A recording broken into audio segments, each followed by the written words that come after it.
they can't believe what they've already gotten away with, and so they're getting the cops ready, the machine guns, the weapons, the camps, because they know that if the U.S. ever gets taken back by the American people, their party is over. Let's talk to Tony in Seattle. Thanks for holding her on the air with Max Kaiser. Yes, Max, good to hear from you. Thank you, Mr. Jones, again. We've been having some basic, let's say, informative meetings on my side. And the question that keeps coming up consistently as we're trying to inform those are the secret meetings of the federal people, Bohemian Grove meetings, bank fraud people taking copious, spiffs while they're ruining us. Okay, this is what the people are trying to ask me. How do we prosecute? How do we hold them accountable? Why aren't they? Is this an AG scenario, a judge issue? Is this a class act lawsuit scenario? How do we finally hold these people accountable? Well, lawsuits are exposing the fraud of them foreclosing on houses that are paid for, or houses they don't have paperwork on, or houses they don't really own. I think running for office, suing, boycotting globalist companies, supporting local economies. Max Kaiser, what are a gamut of solutions? Well, as the caller points out, and as we've been talking about, when they get caught, they simply change the law. You remember part of the foreclosure crisis I think it was Goldman or Bank of America was caught violating interstate notary law, and they simply passed a new law to change the law. So my solution gets back to the fact that the banks are holding hundreds of billions of our money that they refuse to act in a responsible way. The only way to get our money back, and we've talked about on your show before, is that Buy Silver campaign, which you buy an ounce of silver in physical, you destroy 100 ounces of paper on the balance sheets of these banks, in particular J.P. Morgan. So in other words, it's a global movement to take physical off the market and to just put these banks out of business, because there's no law that will be passed to address the problem. There's no government official who's not in the pocket of the banks. The only thing that can be worked is if we rebalance the market itself. And the only way we can do that with the resources we have is by each of us putting up a few bucks, take a physical ounce off the market. It's less than $30 billion. The entire global silver market is less than $30 billion. Yeah, Max, we got to move on. But if you look at the silver and gold graph the last 10 years, it's going straight up. They can always manipulate it down for a season, but then it bounds up even more after that. And we see that rebound already happening again.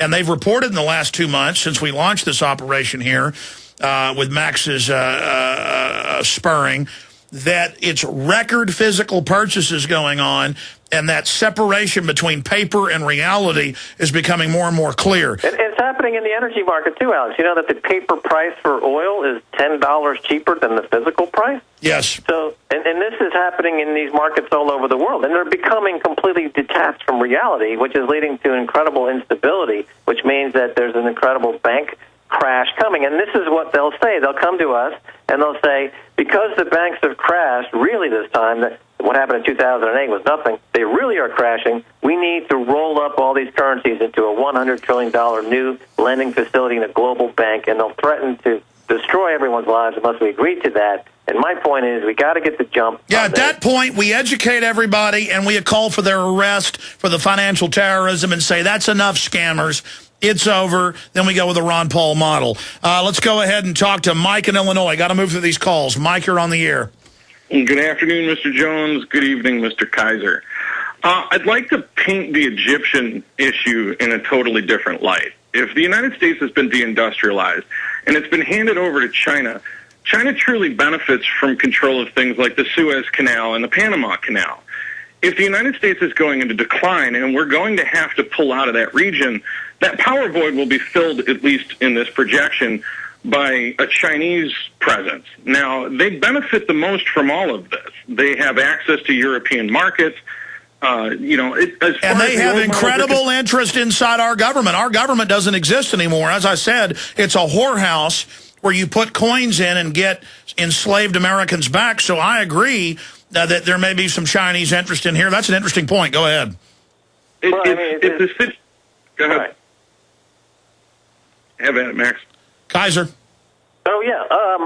Okay, so, yeah, I agree. I mean, the Chinese have incredible influence there. They've got the cash, and they'll be very active, and they've got the cash to do it. The U.S., as you point out, deindustrialized, big banking problems, and the popularity of America in Egypt is less than 17%. It's one of the least popular countries in the world in Egypt. And again, that's unpopularity with the ruling regime and the political whore class. Just like Congress has a 9 to 11% here, that doesn't mean America hates America. These people aren't America. These are hijacking Bernie Madoff, Ken Lay types. Arrest them. Get them out of here. End it now. Death to the New World Order. Give me my republic. Anything else, Mike? Yeah, if you were actually going to perform a Machiavellian exchange of leadership and take the United States out of a top dog position, you would really be seeing what's going on in the world right now. I think in the future you're going to see nationalization of production, and they'll just tell the American companies, too bad. They've already got the production facilities. We already set them up with the equipment. We gave them the designs. I mean, they've splayed us out in front of the Chinese and are asking them to just crush us. So as we move forward and we see all of these new things develop throughout the world, you can't apply the old models. Egypt has been an ally. They've provided us unfettered access to the Persian Gulf for decades to perform military operations. I mean, as all of these things happen, you have to look at it. No, I agree with you, but I wouldn't say China. That's what I've been saying the last 2-3 days on this. It's globalist. If we think about it as terms of America, China, we get it wrong. China is the new darling apprentice of the New World Order because it sterilizes people and force aborts, and the globalists, that's a sacrament to them. And they would do select business deals where only certain globalists could gain access. Then they could leverage out their competition worldwide. But I agree, this is a globalist move to undercut Egypt, to create global crisis, which will empower the globalist interest, not America. And it is done as an entree towards the new baby Satan, China. Max Kaiser. Well, a couple of points. Number one, this events of the past 2 to 3 weeks are making Al Jazeera an incredibly important global network. It's been shut out of America since it launched 10 years ago. And I think that as a result, and many people are demanding Al Jazeera English in America, and it's a fantastic network. I've made many films for them. Number two, during this whole uprising... Tarpley says they're British intelligence run. Well, give people a choice between CNN, NBC, CNBC, Al Jazeera English. Check it out, view it, see what you think about it. Don't condemn it before you investigate it.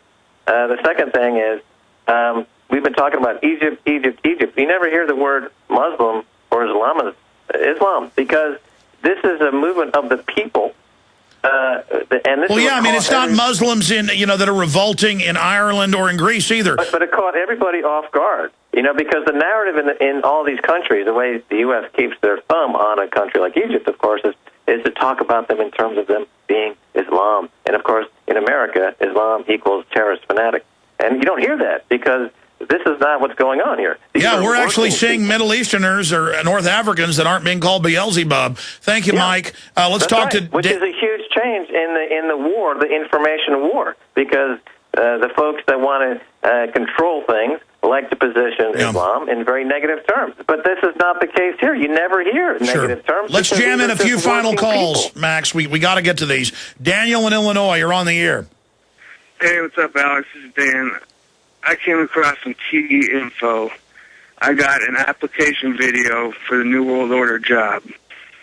When you go on YouTube, look up Illuminati video announced, 2011. It just came out. Well, there's also lots of hoax videos where people act like they're really the Illuminati, but we'll look it up right now. Thank you, Daniel. Let's talk to Brian in Connecticut. Brian, you're on the air.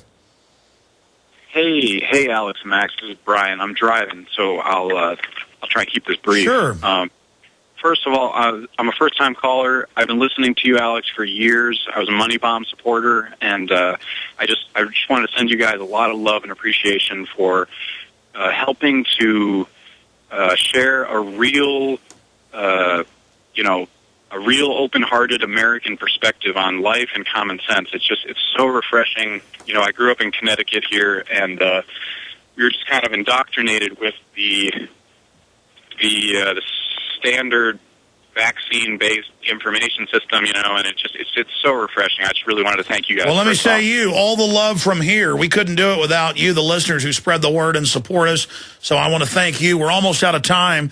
Do you have any questions or comments for Max Keiser? Yes, sir. I'll keep this super brief then. I just wanted to hear you guys' perspective on something. I thought of just a very, very simple, common sense thing that people can do to help kind of like restore some sense of common sense and integrity in people's own minds. And I think that sure. will have What's the idea? A positive effect. Yeah. Basically, if an average healthy person gets what people call the flu, I think that people should be thankful for that, because if you use some common sense, according to some doctors like Russell Blaylock and folks like that I've been listening to, they're kind of advocating that, when you get a fever and you get these aches and chills, it's basically your body just kind of, like purging some stuff that it needs to let go of. And the aches and the bones and the joints are also like the bones and the joints kind of purging some things. Yeah, they don't want you to learn, your body to learn how to protect itself. I guess that's the question for Max Keiser. I appreciate that call. This whole casino gulag economy, it's the same thing with Big Pharma, Max, and people are waking up to that. Yeah, it's not the flu, it's the plague. We got the plague here. We got the financial plague. We've got the banker plague, and it's decimating entire populations. And the U.S., which is a media capital of the world in many respects, is going to hit there last. So that's the really irony of all this whole thing. And so it makes it so hard to get the message through to Americans, is because they're going to be the last on the list because they've got that cushion of a reserve currency. But the people in Egypt and around the world don't have that cushion. They're feeling the effects of all that money printing right now, and they're now facing starvation, and they're revolting, and they're trying to do it peacefully, despite the provocateurs, despite the machinations of the U.S. government. All they want is a fair deal. All they want to do is compete fairly. Max, we're almost out of time. In closing, you premiered that video here, and we're appreciative of that, of Nomi Prinz, the former managing director at Goldman Sachs, coming out against Goldman Sachs and basically saying insider trading. Why is she now getting so hardcore and speaking out? I think that she is somebody, and you find this in the finance business a lot. People, they come into finance, and I am the same, with a real healthy respect for this idea of free market capitalism. And when you see it being abused, as you do at Goldman Sachs and other banks, you become outraged. And you have to get that message out there. She's one of us, Alex. She's a good one. All right, Max, let me say bye to you during this break. Retransmission coming up here in just a moment. Infowars.com is our website. Max's is maxkeiser.com. Stay with us. We'll be right back. I'm going to talk to Max during the break. We're on the march. The Empire's on the run. Alex Jones and the GCN Radio Network. Hello, folks. This is Steve Shank. This week, we introduced a new product from eFoods Direct, corn chowder. And let me tell you, its homemade flavor is absolutely amazing. You know eFoods. We've brought you the best food on the planet for years. As you know, we pioneered a line of quick fix meals that are super easy to fix. Obviously, winter is upon us. You can save 20% on the wonderful soup and bakery special. It's a lot of food for less than $1 a serving. It includes the new corn chowder I told you about and the other wonderful soups. It also includes the delicious cornbread muffins and buttermilk biscuits to go with the soup. So you have great food you can serve this winter or jumpstart your food savings account for the future, saving 20%.